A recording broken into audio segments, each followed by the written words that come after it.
today is a paper I'm working on the relationship of knitting in the city. This fits into my broader PhD research on knitted geographies. Through this work, I'm exploring the spaces of creativity through knitting and the place of knitting in contemporary society. To date, there has only been limited engagement with crafts and craftsing by geographers. Yet crafts, its practices, its spaces and place offer much potential to cultural geographers. Craft engages us with work on the geographies of creativity, craft consumption, geographies of leisure, geographies of art and aesthetics, or urban exploration in art. Craft can engage on a more conceptual level with cultural geographies concerns with embodied practices in the body and more than human and material relations that take seriously thing and material agency in the production of spaces. My research so far has been exploring the relationship between the urban experience and knitting practices. I feel there is a specific story of knitting in London that suits the materialities of the city, the embodied experience of living in the city, and the politics of place and community within it. In terms of negotiated access and exploring case studies, I found myself exploring the virtual and online world of knitting. Minihan and Cox have argued that new practices of knitting may be an example of a new way of connecting that is based on the material production using traditional craft skills and yarns, as well as the optical fibre and twisted pair cables used for telecommunications. In many senses then, notions of community and networks created through knitting practices are afforded and represented by web presence. And I think it will be important to explore the virtual worlds and spaces of geographies in the Geographies of Craft agenda. As I explore London and its relationship to knitting, I'm attempting to do so through a blog presence on my site, Knitted Geographies. The blog's purpose is then twofold. One, it helps me work through the spaces of knitting within London, and two, it helps me network in these spaces in our online platform. The resurgent interest in textiles crafting is interestingly brought to the fore in contemporary academic engagement with craft and material cultures. Joanne Tawney, owner of the author of The Cultural Geographies of Knitting, The Culture of Knitting, has sought to investigate the popularity of knitting and its longevity, offering critical engagement with the history of knitting, the importance of knitted objects, and narratives that are revealed through the lens of knitting. Jessica Hennings has edited In the Loop Now, a selection of papers that deals with the contemporaneity of knitting, the negotiation and development of the representation of knitting, and its use as artistic medium and its importance for fashion and design. The latter theme of which Professor Sandy Black engages with the history of it in the very recent book, it's actually been launched by the College of Fashion, Knitting, Fashion, Craft and Industry. As Ali Meslouf suggests, knitting is being transformed to play an important part in haute couture, art installations and technology-based arts and crafts productions. As such, knitting helps redefine the meaning of practice in general. I want to talk now about the relationship between the urban experience and knitting and craft. The resurgent interest in craft skills through classes, meetups and events has been a point of discussion for both academic and popular media. Increasingly, knitting classes are being pursued, knitting circles and groups are forming, hosted in local pubs and cafes, and they have been for the past decade. There are also increasing knitting events and festivals, Worldwide Knitting Public Day for one. Focusing on knitting groups and classes, it is clear that knitting groups are about the creation of emotional and social bonds, in addition to working on knitting projects. Speaking on the knitting groups that created the knitted map, Jules Gibson highlighted the tangling effect with yarn and needles, the making of connections through shared stories, arguments and laughter. Knitting groups provide a cultural space for connection, community and identity. Cultural geographers have begun to explore the geographies of enthusiasm through the pursuit of hobby culture, of sustained and impassioned interest in creative practices. Of course, there is always the danger that an activity that may be a source of pleasure and hobby for one is in fact a source of work and labour for another. I'm keen to explore the idea and possible correlations to knitting further, but for the moment, I have engaged with knitting as leisure through its groups and festivals that I identified so far. In pursuit of critical engagement with enthusiasms, Hilary Hagen argues that it gives us an emotional affiliation that gives rise to a sense of self and feelings of belonging and attachment. It also has the potential to disrupt and challenge or alter relations in space.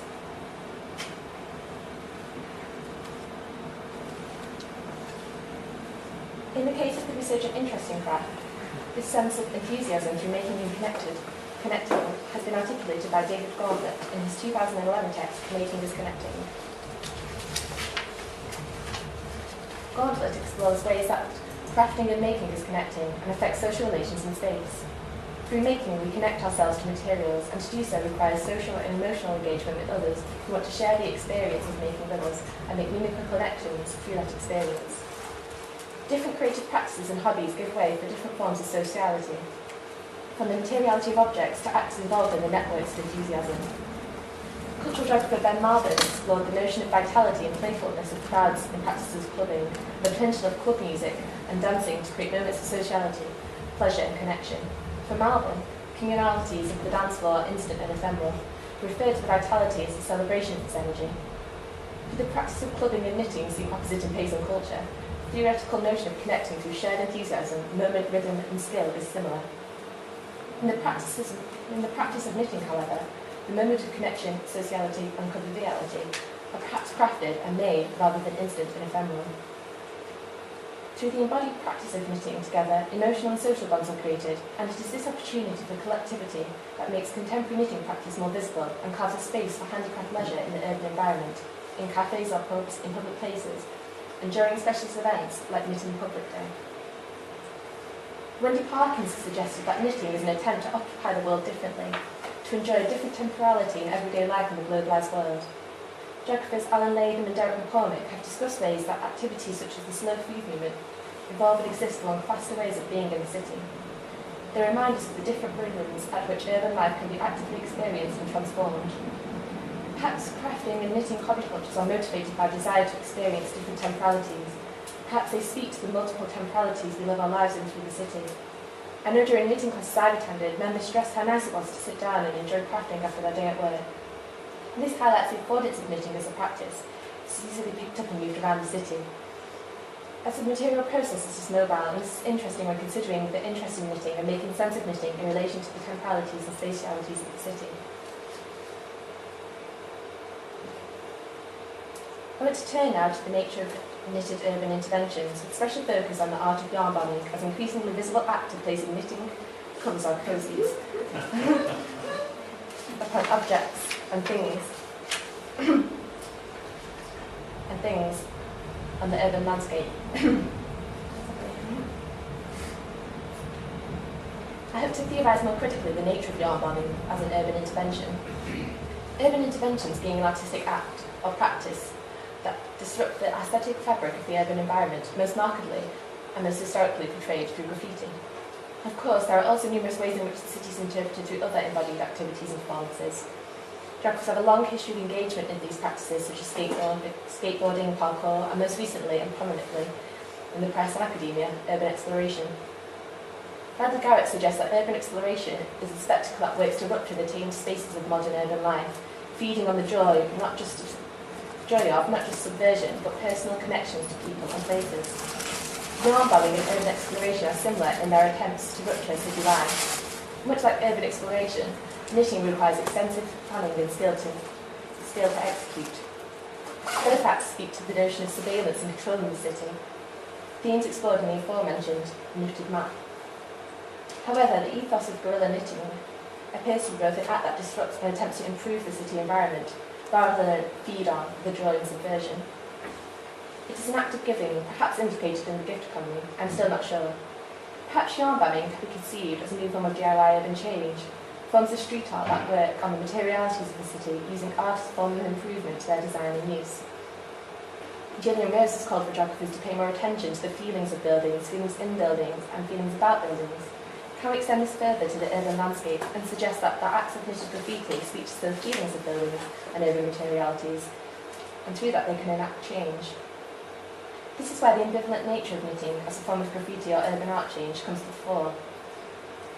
Some geographers have argued that it's important that the act of graffiti is envisaged as both an art and a crime to constitute the act and its place in society, and culture as a form of urban intervention.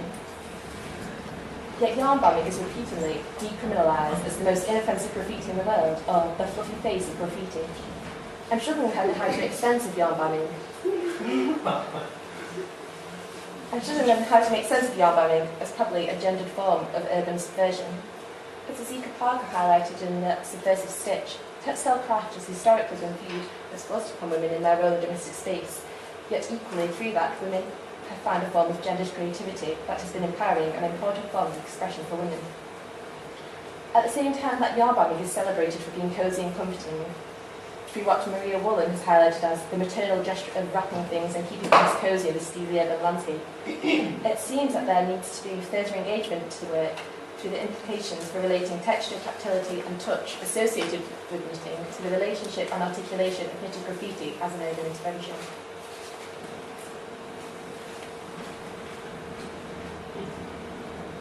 At the same time, one form of inquiry might be the way that yarn bombing enacts ludic or playfulness in the city. Knitted graffiti is both a playful act and performance that engages with the urban environment. The work of Knit the City is playful. It aims to enact humour and good feeling, often making comedy narratives out of their woolly efforts that speak to the importance of the place that they have left them in, like the Oranges and Lemons installation by the Bells of St Clements. By placing yarn bombs on knitted graffiti in place, that space becomes imbued with the effective quality of playing and playfulness, transferred from the experience of those who knit to those who engage with the knitted graffiti. I'd like to move on now to discuss the ways that knitting speaks to the materialities of the urban. Alan Latham and Derek McCormick argue that between bodies, buildings, and the activities between them are the processes that make up the urban environment, and these processes are always emergent and multiple. Engaging with materialities is to engage with different lines of urbanity and sociology that converge to create the effective capacity of the city. I want to explore further ways that we might conceive knitting practices, groups and intervention in the city as making sense of the materialities of the city and to intervene with its effective capacity. I wish to do so through the notion of comfort. Comfort as a sensibility has multiple meanings. Comfort is felt tactically through the body and as a texture. We can identify comfort materially and symbolically in objects and experiences. Equally, to be in the comfort zone is to be against process or lack imagination. Ultimately, comfort is an effective quality. It produces an atmosphere, and it's this sense of comfort, and this sense of comfort can be anticipatory of these atmospheres. Perhaps knitting groups as a space of enthusiasm and sociality provide comfort through the sociability and the emotional bonds that are created. Perhaps yarn bombing and knitted art is about providing comfort through the familiar and warm texture of knitting against the cold concrete signs or stiff wooden benches. Equally, knitting can be and is about disturbing our comfort zones. Knitting collectively in surprising places, or using the familiar comforting form to deal with uncomfortable places, like the Knitted Homes of Crime by Freddie Robbins. In a sense, knitting is about gendered associations of comfort with warmth and domesticity and the space of the home. But equally, contemporary knitting is about unsettling those notions of comfort, and ultimately, these negotiations are in the hands or needles of the knitters in contemporary craft scene. Jonathan Freres argues that knitting has a formlessness.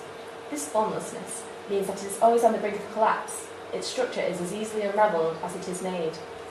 Perhaps this material truism of knitting can be used to explore the notion of knitting and its spaces and places in contemporary society.